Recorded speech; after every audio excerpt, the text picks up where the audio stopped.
Bueno, bienvenidos de nuevo a todos.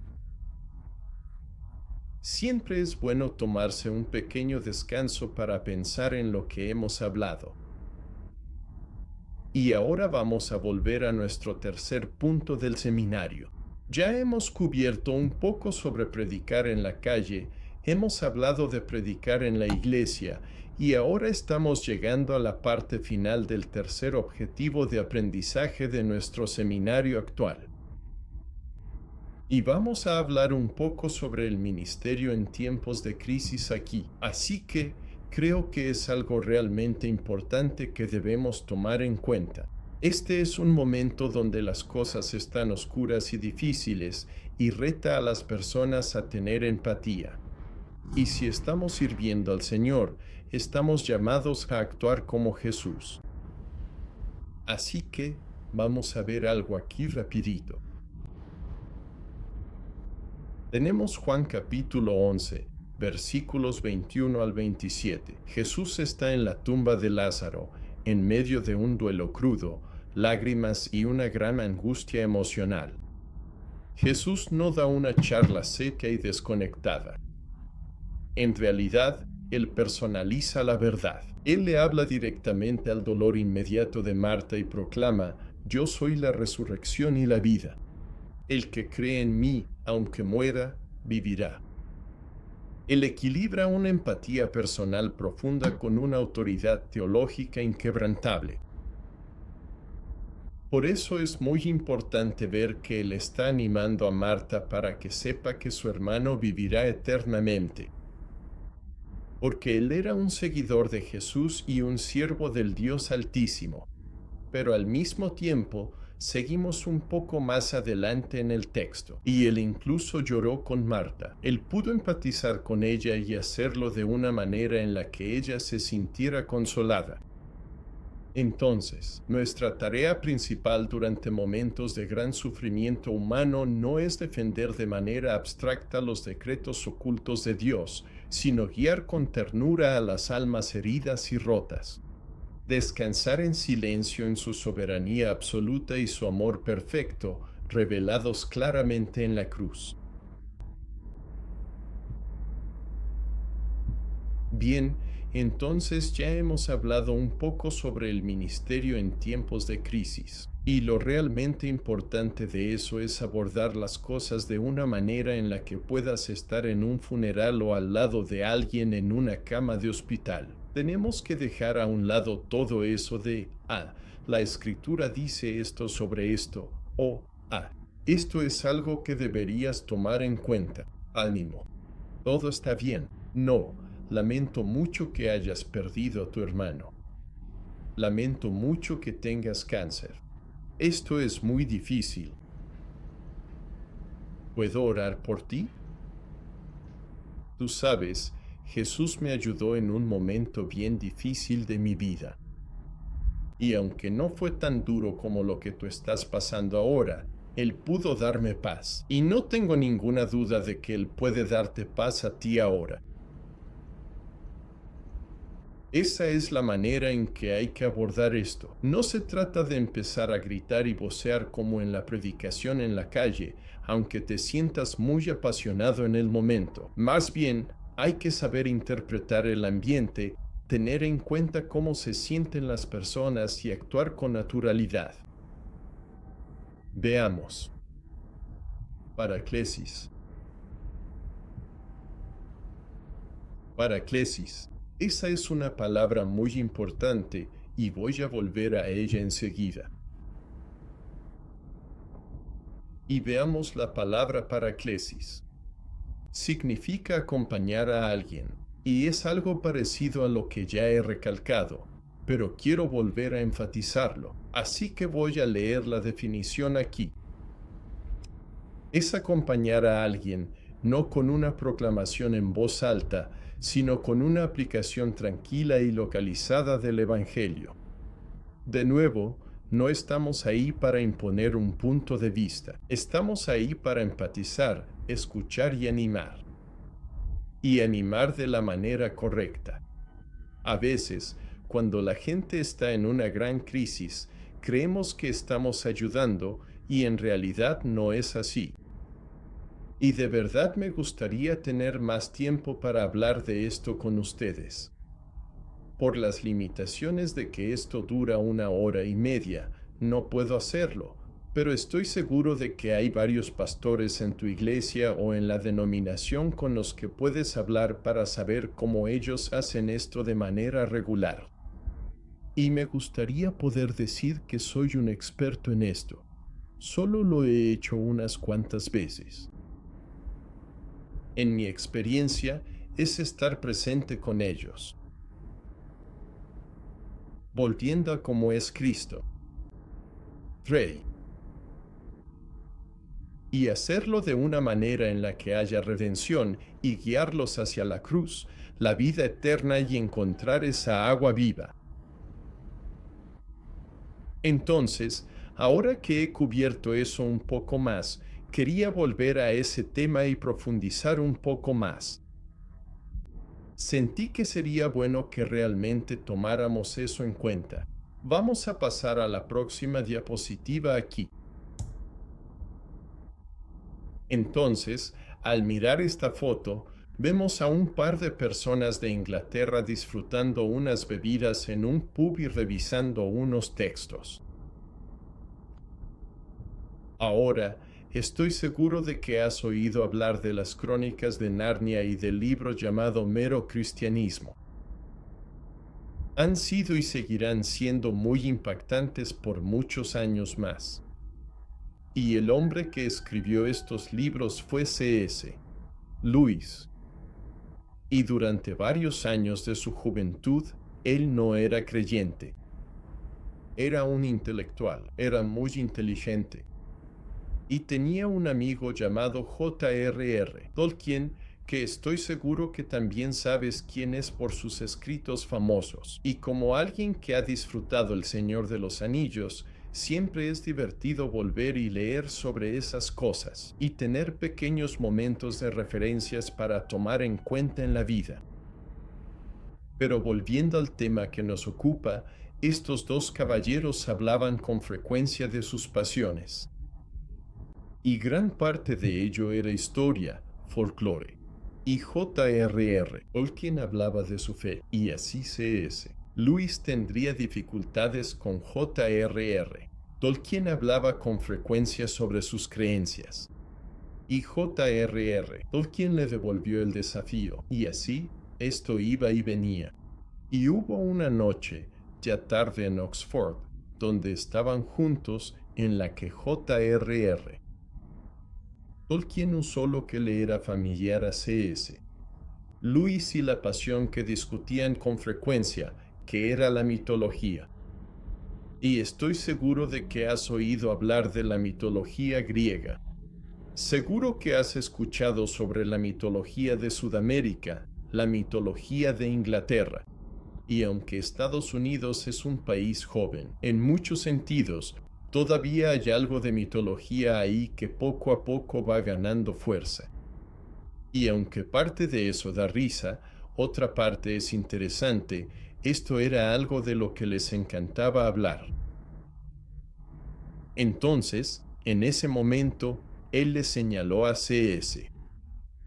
Lewis la verdad de Jesús, haciéndole ver que la mitología es esto, pero la mayor de todas las mitologías es sobre un Dios que vino y murió en la tierra para salvar a su gente.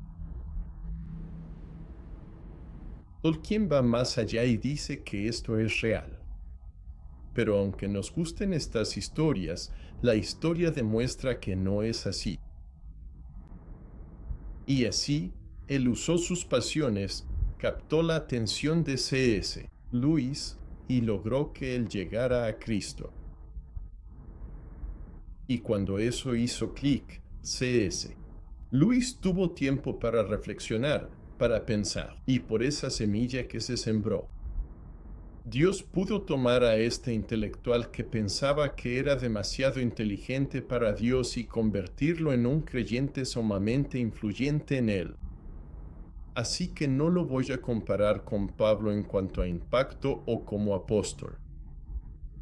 De nuevo, ese no es mi punto, pero Pablo era un hombre intelectual que Dios tomó y usó grandemente, y de la misma manera, él tomó a C.S. Lewis y lo convirtió en una figura impactante, el que trae el reino para él. Así que, mientras hablo de esto, solo quiero que lo tengan en cuenta. La preparación, el estudio y la pasión pueden dar grandes frutos si estamos dispuestos a dedicarle tiempo y esfuerzo. Y. Hablemos de eso. ¿Qué debemos hacer exactamente para asegurarnos de estar preparados para predicar? ¿Para asegurarnos de que nuestras intenciones son buenas? ¿Cuáles son algunas cosas para las que debemos prepararnos para que podamos ser usados de la mejor manera posible por nuestro Señor y Salvador Jesús? Entonces, ya hemos hablado de las 3 metas de aprendizaje. Así que, la primera meta de aprendizaje era entender que simplemente somos los heraldos, compartiendo la verdad de nuestro Rey para que otros puedan encontrar agua viva, vida, verdad, vida eterna. En segundo lugar, mientras analizamos las cosas, ¿cómo exactamente debemos preparar nuestro corazón y estar listos?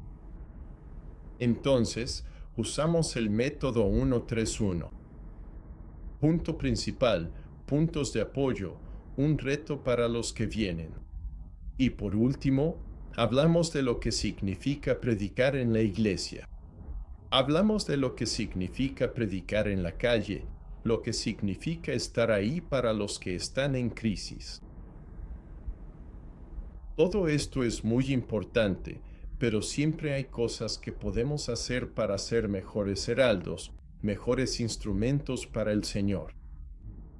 Así que vamos a revisar varias hojas de trabajo, las vamos a discutir un poco y luego veremos cómo esto te puede ayudar. Y al final del seminario, voy a tratar de subir varias de estas hojas de trabajo. Están en español, originalmente escritas en inglés. Ténganme paciencia. Creo que se entiende bien. Si no, avísenme y lo corregimos para mandárselo de nuevo. Si se entiende bien, perfecto. Mi esperanza es que puedan usar estas hojas de trabajo en cuanto las reciban, para que puedan empezar a reflexionar en su propio corazón. Señor, ¿qué necesito hacer yo personalmente? Señor, ¿qué necesito hacer para crecer? Señor, ¿qué tipo de preparativos tengo que hacer? Señor, ¿cómo puedo estar tan bien preparado que pueda presentar un mensaje en 2 minutos y luego adaptarlo para que dure 10 minutos? Así que eso es lo que vamos a hacer aquí en esta última parte de este seminario. Vamos a mirar la hoja de trabajo número 1 aquí. Y estas son algunas cosas que tienes que tomar en cuenta. Primero, vamos a observar la observación mientras analizamos la protección textual. De nuevo, esto es parte del proceso exegético. Mientras estamos mirando las escrituras, lo primero es lo primero. ¿A quién vemos? ¿Qué están haciendo? ¿Quién inicia la acción en el texto? Así que resalta las palabras que muestran autoridad divina y luego el desempeño humano.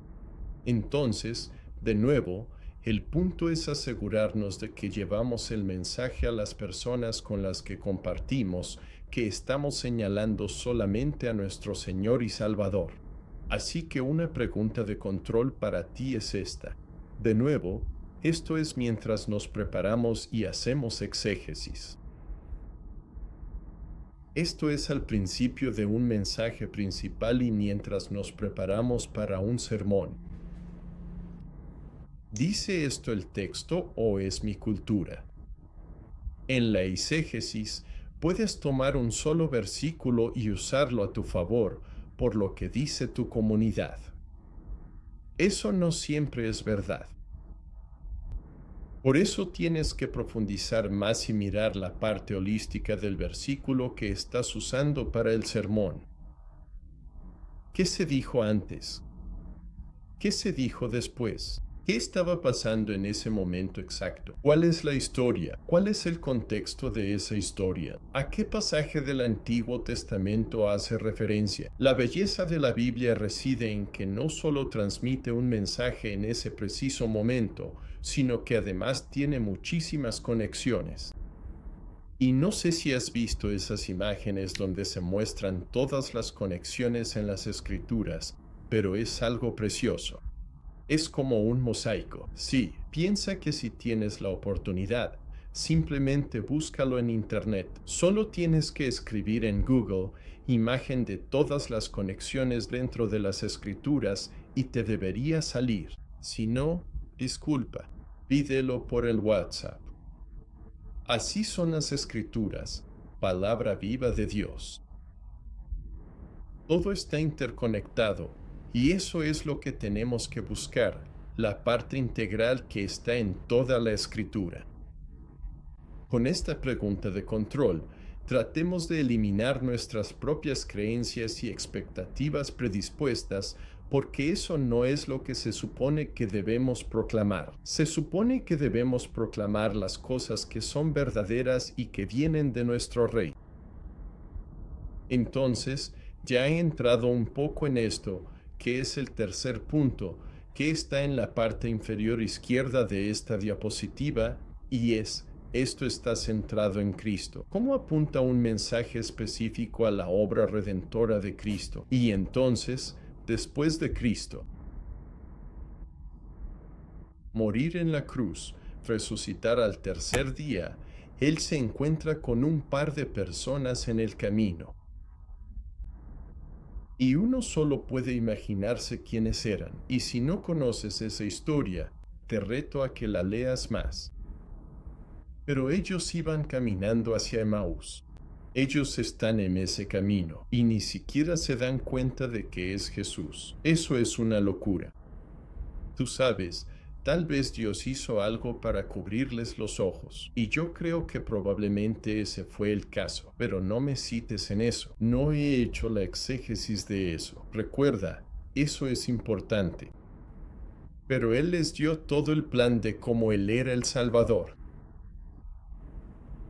Entonces, si el gran heraldo, Jesús, está haciendo eso y señalando cómo Él era la obra redentora de Dios desde el principio de los tiempos, nosotros también estamos llamados a eso. Así que, mientras nos preparamos para predicar, ¿está centrado en Cristo? Si el punto del sermón no es el del texto, detente. No lo fuerces.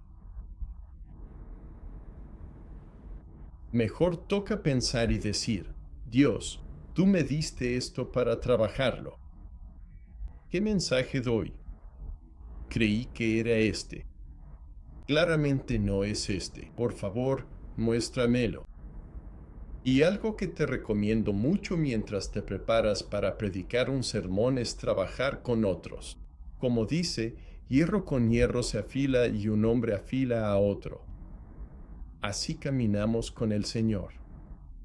Por eso la comunidad es clave. Por eso es importante tener mentores. Por eso, si eres alguien con mucha experiencia, discípula a otros, porque incluso puede haber momentos en que un discípulo te haga replantearte lo que pensabas que entendías y de una manera que glorifica a Dios. Así que ese es el primer ejercicio y ahora vamos a pasar al segundo ejercicio. Hablamos sobre el movimiento de Yo Soy Segundo. Y esto es algo que de verdad me parece súper emocionante. Esto es algo con lo que podemos empezar porque nuestros testimonios son algo con lo que estamos muy familiarizados. Algunos pueden decir, pero mi testimonio es aburrido. Bueno, no necesariamente. Piénsalo bien. Pídele al Señor que te muestre diferentes formas en las que tu testimonio es único y poderoso. O sea, por ejemplo, yo crecí en la iglesia. Yo vine a Cristo siendo muy joven. Esa historia de conversión no es todo mi testimonio. Lo que realmente fue una parte enorme de mi testimonio fue que, a los 16 años, mis padres fueron llamados al ministerio en Haití. Yo tuve la opción y la libertad, porque mi papá era un hombre muy sabio, de ir o no ir. Él solo pidió eso. Fui a un viaje misionero de 3 semanas. Y en ese momento, Dios me transformó de ser una persona obsesionada con el béisbol, tratando de conseguir una beca universitaria para jugar béisbol, preguntándome si algún día podría llegar a ser profesional. Y lo único que me importaba eran los amigos, los deportes y el ejercicio. Esas eran mis idolatrías, esos eran mis dioses. Y entonces, de repente, Dios tomó eso y me llevó a Haití. Me sacó del contexto en el que yo estaba y me mostró que Él tiene algo mucho mejor para mí. Entonces, lo increíble de esto es que Dios puede tomar a alguien que está tan perdido y buscando satisfacción y logros en cosas vacías y huecas, para ayudarnos a ver la perspectiva eterna y transformarnos y acercarnos a Él, donde podemos tener vida eterna después de morir, pero también dejar un impacto eterno que va a durar para siempre. Y ahora puedo servir en este momento con todos ustedes gracias a esa historia. Así que eso es algo que deben tomar en cuenta. Pero vamos a ver, creo. Me adelanté un poco, me emocioné. 3 listo, toca el 2. Y esto es para mirar nuestros corazones. Así que ya les abrí mi corazón contando mi historia y su gloria. Vamos a mirar esta diapositiva aquí mismo. Esto es algo muy importante y voy a leer esta cita aquí. La vida del predicador es la plataforma del sermón. Ok, lo voy a decir una vez más. La vida del predicador es la plataforma del sermón.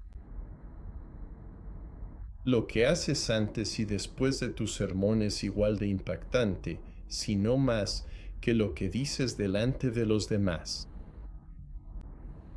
Porque, repito, eres un representante del Rey, del Altísimo, un representante de Jesús y al igual que cualquier persona que ocupa un cargo en un reino, representas a las personas a las que sirves.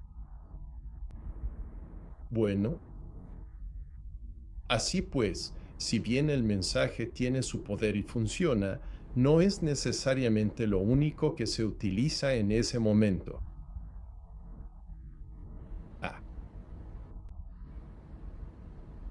Muéstrales a quienes te rodean quién es Jesús y quién es nuestro gran Rey.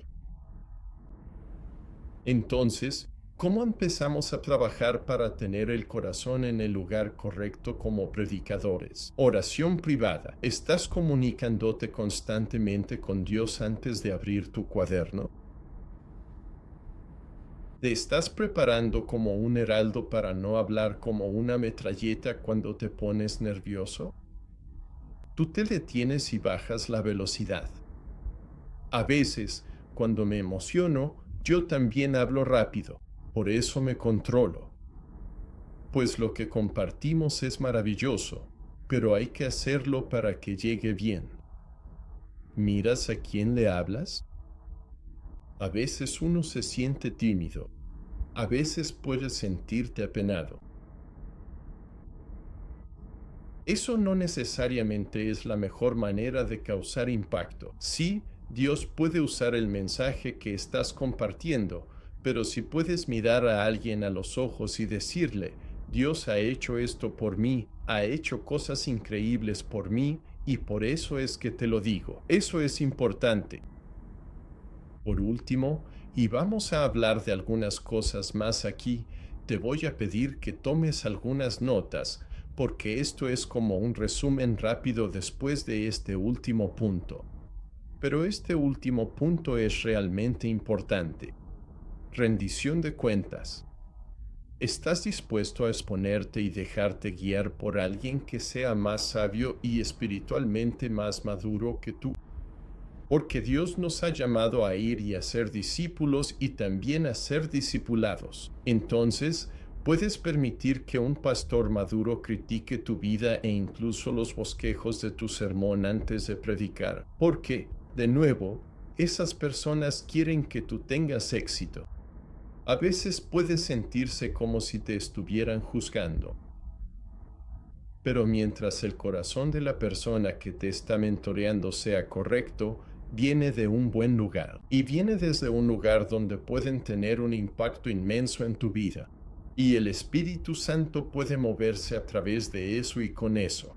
Entonces, ¿cuál es tu oración privada? ¿Cómo te estás desarrollando como predicador? Y por último, ¿cómo te están pidiendo cuentas en la manera en que vives? Y otra cosa que no he mencionado aquí, y por favor tomen nota de esto, es que mientras oras, ¿cómo se ve tu vida devocional? ¿Cómo te está hablando el Señor? ¿Cómo haces que tus acciones sean algo de todos los días? Como dice en Esdras 7:10, ¿estudias la ley? ¿Escudriñas la palabra? ¿La vives en tu ser y actuar? Y por último, estás listo para ir y enseñarla, así que toma esto en cuenta. Ahora, algunas otras cosas. Mientras predicas, estas son algunas cosas que debes considerar. Gestos y posturas intencionales. Por ejemplo, y de nuevo, estas son cosas en las que todavía tengo que trabajar. Necesito dejar eso bien claro. Todo el mundo puede seguir mejorando cada vez más como heraldo del Señor, como predicador del Señor. Pero vamos a ver esto. Gestos. Usar tus manos para comunicar. Usarlas de una manera que sea palpable, comprensible para la gente, no de forma agresiva, así, ni tampoco lento como un perezoso. Más bien, hacerlo de una manera enfática y que transmita el mensaje con nuestra comunicación corporal. Y entonces estás encorvado, así, mira. Y dándote para atrás así. Esas cosas no son una forma efectiva de transmitir bien el mensaje. Y de nuevo, Dios puede usar cualquier cosa, pero también nos ha dado grandes mentes, nos ha dado talentos, y tenemos que esforzarnos para asegurarnos de que estamos usando los talentos que Dios nos ha dado para una mayor abundancia. Ahora, hay varias otras formas de trabajar en la mecánica de hablar usando tu cuerpo para comunicar. Esto es algo que vas a tener que practicar y vamos a hablar un poco más de esto más adelante, pero esto es algo que tendrás que hacer si vas a estar involucrado en cualquier forma de predicación al final de esta conferencia en particular, cuando vayas y te involucres en el ministerio al final de esto y también en el futuro. Así que, de nuevo, te animo mucho a que busques un mentor que esté dispuesto a ayudarte, que te tome bajo su ala y te ayude a crecer. Ahora, contextualización cultural. Aprovecha analogías familiares aquí en la República Dominicana. Ok, el béisbol. Eso es algo bien grande aquí. Compartir experiencias en el concho, creo que así es que se pronuncia.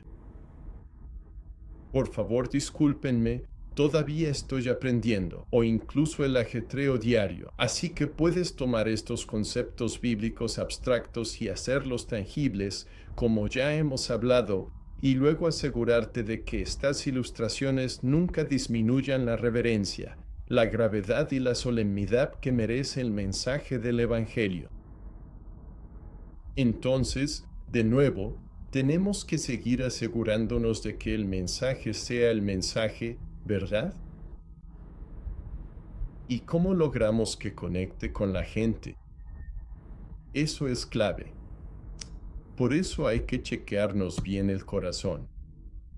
Tenemos que mirar y ver dónde estamos personalmente. ¿Estamos orando? ¿Estamos haciendo devocionales? ¿Estamos siendo guiados y discipulados?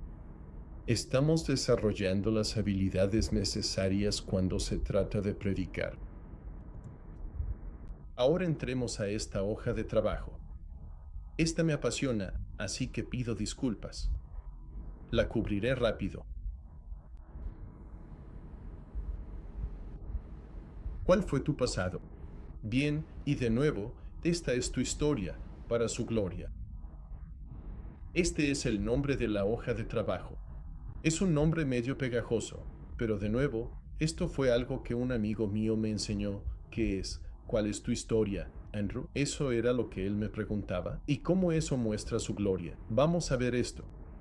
Mi pasado, ya he hablado un poco sobre mi pasado. Yo estaba obsesionado con los deportes. Le pedí a Jesús que entrara en mi corazón desde pequeño, pero permití que los ídolos invadieran mi vida, y eso me convirtió en una persona estancada y vacía. Y por ese giro, vamos a hablar de ese giro en un momento, de ir a Haití en un viaje misionero de 3 semanas. Y Dios tomó control de mi vida y me quitó esos ídolos. Él me hizo nuevo y me dio vida. Ya no era un cristiano que solo hablaba de boca, sino que también hacía parte de lo que yo era. Y luego, después de ser renovado por el Espíritu Santo, ya no estoy en un estado vergonzoso. Ya no soy solo una persona que dice lo correcto y hace lo correcto solo para verme bien delante de Dios y de la gente. Lo hago porque he sido hecho una nueva creación en Cristo y ahora puedo tener un gran impacto. Por eso, como un heraldo, como alguien dispuesto a ir y hacer el trabajo como misionero. Entonces, de nuevo, ¿cuál es tu historia? ¿Cómo puedes hablar de tu pasado? ¿Cómo puedes hablar del giro, del cambio en tu vida y llevarnos hacia el Evangelio de la cruz? Y por último, ¿cómo el Espíritu Santo sigue impactando tu vida? Así que esto es algo que quiero recordarte. Tú no eres un juez. Ninguno de nosotros es juez. Gracias a Dios por eso. Algunos de nosotros podemos ser duros. Yo sé que yo puedo ser duro. Y Dios todavía sigue trabajando conmigo en eso. Pero no estamos mostrando nuestro propio currículum moral. Estamos proclamando el rescate de Dios. Así que recuerda, somos criminales rescatados. No somos nosotros quienes juzgamos a los demás, y eso es algo que tenemos que tomar en cuenta. Ahora, la razón por la que compartí esta hoja de trabajo fue por el valor y la importancia de lo que Dios ha hecho en nuestras vidas, cómo se aplica a la Escritura, y algo que sea relatable y que podamos compartir en la calle, ¿verdad? O incluso en una reunión en la iglesia, o digamos, en un grupo de jóvenes, o en un encuentro en un asilo de ancianos, o en un hospital. Tú puedes usar tu historia para su gloria de una manera que nadie más puede, porque tú eres parte de la historia de Dios. Y un pequeño fragmento de eso es tan poderoso. Y oro para que tú trabajes en algo así para ti mismo, mientras usas la matriz de la que hablamos antes, la presentación de 2 minutos, 5 minutos y 10 minutos. Y de nuevo, esto lo vamos a tener disponible para ti más adelante para que puedas revisarlo, ¿está bien? Entonces ahora vamos a hablar sobre la disciplina. Bien, ya hablamos de lo importante que es eso. Oración, lectura, entender para qué tenemos que prepararnos cuando predicamos.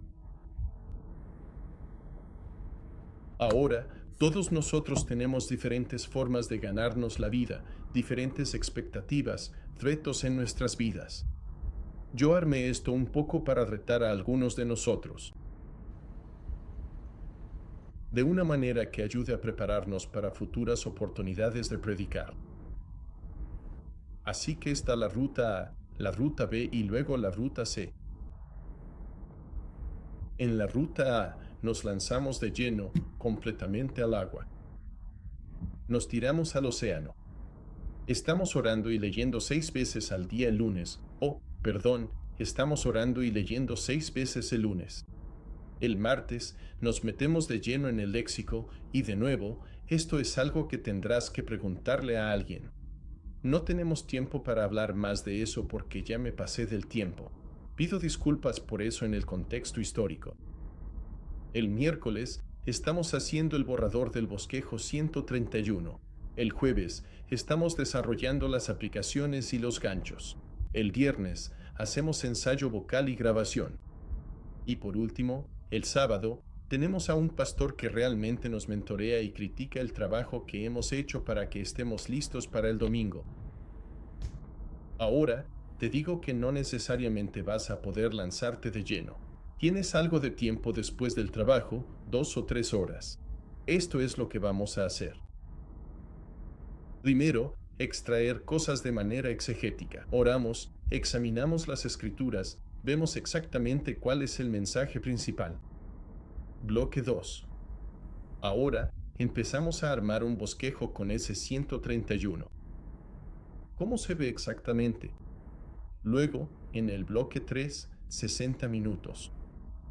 Tú sabes, solo estamos haciendo esto por 2 o 3 horas durante la semana.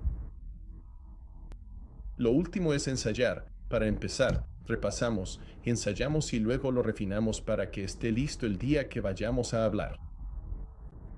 Y por último, nano hábitos. Hay algunos de nosotros que trabajamos horas loquísimas y apenas llegamos a la casa a tiempo. Bueno, ¿puedes darle 10 minutos al Señor? ¿Puedes hacer eso todos los días? Eso hace una diferencia enorme. ¿Puedes memorizar un versículo? Y por último, un impulso semanal. Escribe 3 puntos y una pregunta directa. Así puedes desarrollar algo y prepararte para el futuro cuando tengas la oportunidad de predicar. Así que esta última opción es para la gente que no tiene tiempo pero quiere empezar con eso. Y de nuevo, la opción C, los nano hábitos, las oraciones. Que puedas llegar a un punto donde puedas hacer más y recibir las bendiciones de dedicarle más tiempo. Pero si no lo tienes, este es un excelente lugar para estar y para comenzar. Y ahora tenemos una verificación de preparación de campo. Revisa aquí. Ups, déjame retroceder aquí. Ahí está. Entonces, verificación de preparación de campo. Hemos hecho todas estas cosas. ¿Estamos listos para salir? Vamos a ver el primero. ¿Confesé mi propia culpa para que el oyente vea que yo fui rescatado y no soy un juez? Está bien. ¿Me estoy asegurando de que el enfoque esté en el Señor y no en mí mismo? Veamos la gracia. ¿Está claro que mi cambio es todo por la gracia de Dios y nada por mi mérito propio? Eso es súper importante tomarlo en cuenta. La escalabilidad. Hablamos de esta matriz de 2 minutos, 5 minutos y 10 minutos.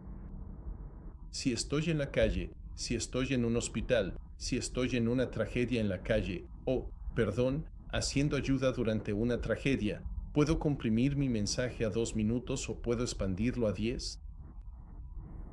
Entonces, si tú hicieras la hoja de trabajo de tu historia, su gloria, ¿puedes contar tu historia en 2 minutos?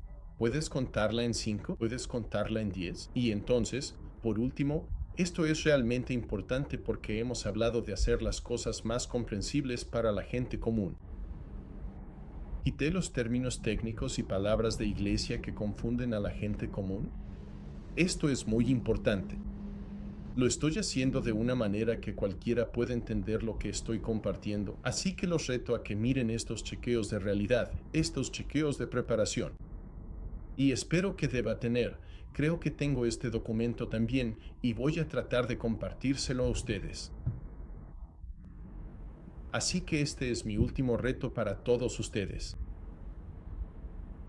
Permanezcan fieles incondicionalmente al texto de las Escrituras. Párense firmes sobre la palabra.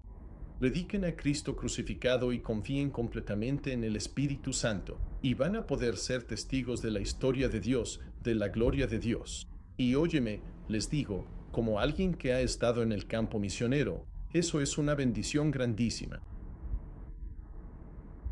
Y mi oración es que cada uno de ustedes pueda hacer lo mismo. Ahora, hay un par de cosas que quería mencionar rapidito. Ya que hemos terminado esto, si tienen preguntas, por favor escríbanlas en los comentarios. Voy a tratar de responderlas y traducirlas del español al inglés y luego de vuelta al español. Para los que están aquí como pastores y tienen experiencia en esta área, por favor respondan esas preguntas. Porque, de nuevo, yo no predico de manera regular. Tengo el privilegio de predicar de vez en cuando. Tengo el privilegio de enseñar de vez en cuando. Sé que muchos tienen mucha experiencia para compartir aquí. Así que si hay una pregunta que puedas contestar, hazlo. Sé que el pastor Franklin mencionó que habrá una conferencia de misiones el año que viene. Quiero animarte mucho a que te involucres en eso porque, no sé, siento que esta conferencia en particular ha sido maravillosa. Sé que la próxima va a ser genial. Y les pido a ustedes, o para aquellos de ustedes, ¿quieren saber más? Hablen con su pastor. Hablen con el pastor Franklin. De nuevo, muchísimas gracias por escucharme. Y oro para que esta información les pueda ayudar. Toma los talentos que Dios te ha dado y hazlos dar fruto para su gloria. Que pasen buenas noches.